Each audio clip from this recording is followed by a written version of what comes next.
one is some of the baddest, and I've seen him take some hits.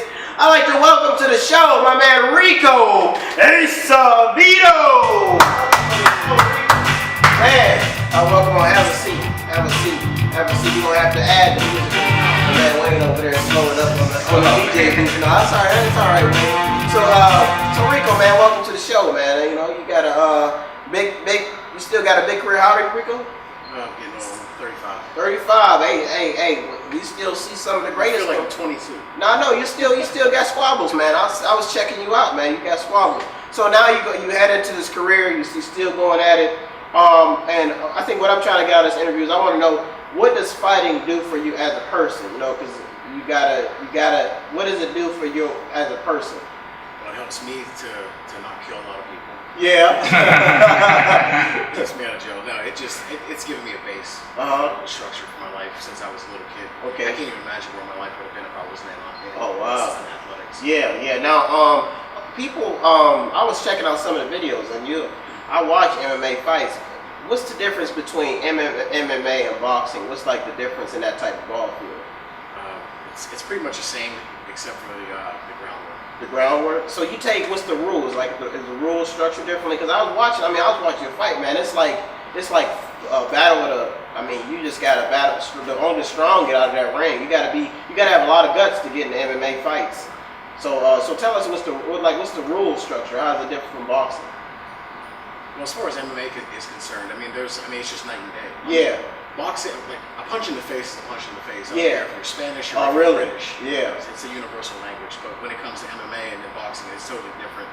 But it's the same, if that makes any sense. Yeah. Well, but you're probably talking about the aggression level.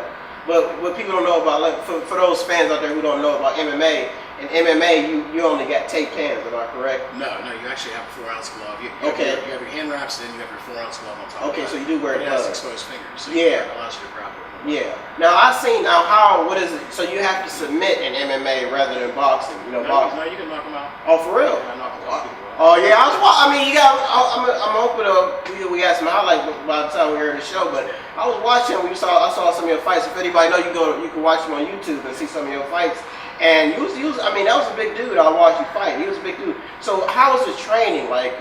What is his training like in both sports? It's brutal. Both of them are brutal. Yeah. You know, like the harder you train, the easier to fight. Oh, really? Is that how it is? And so in this new environment where you have people don't want to fight. They don't want to fight, and they, like you said, they gave you therapy to not want to kill people. So is that what the good thing about fighting legally is, when you're able to get in there.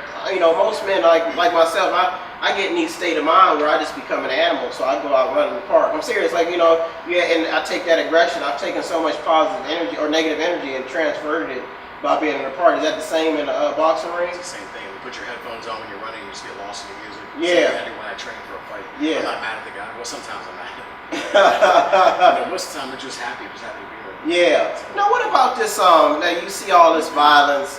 What do you think about the violence? Now, do you think my philosophy is almost like anarchy sometimes, which is not a good philosophy, but it can work.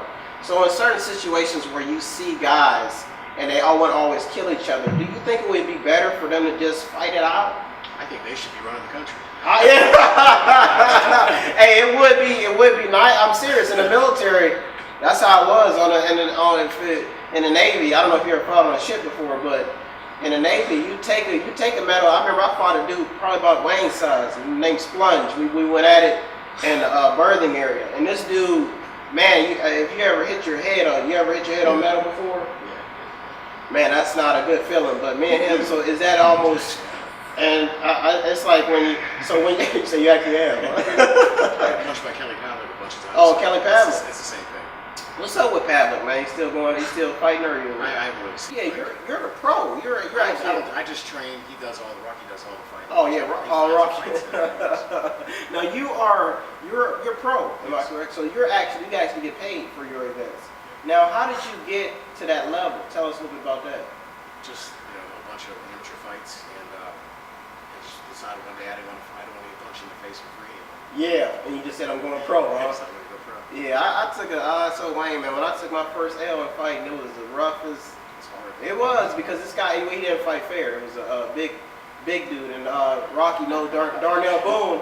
Darnell Boone wanted to jump him, but I said nah, let him go. So yeah, but we'll be right back in the pause. We got my man Ricco Acevedo. He's gonna close out talk about. We got a little skit for you in the show. We'll be right back in the pause with me, Ryan West, and Ricco Acevedo, everybody.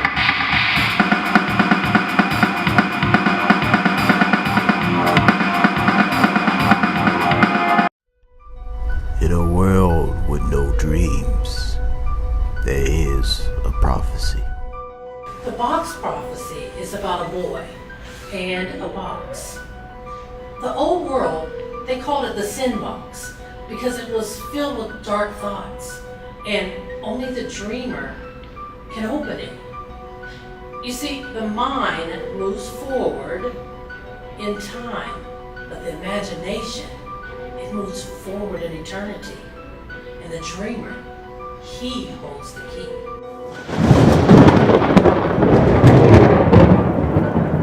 Get to the point, Father.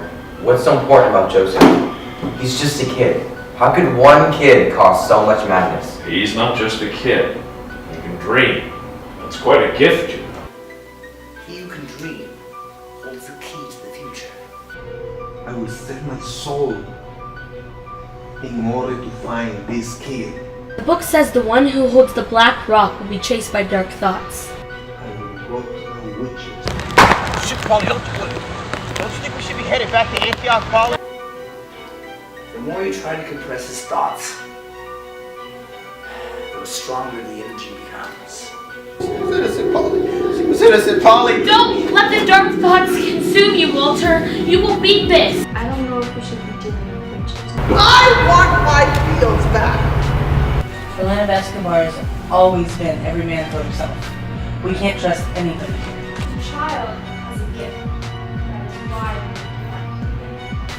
They're coming after your brother. Daddy, think it's a trap. It's a trap. So what, you think they're gonna kill him? The elite will have no problem. They will destroy you one by one. What is it that we have that you want?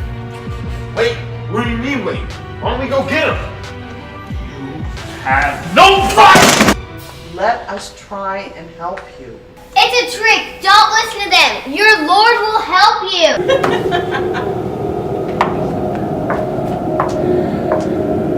I can tell you how it will begin. It will begin with a battle.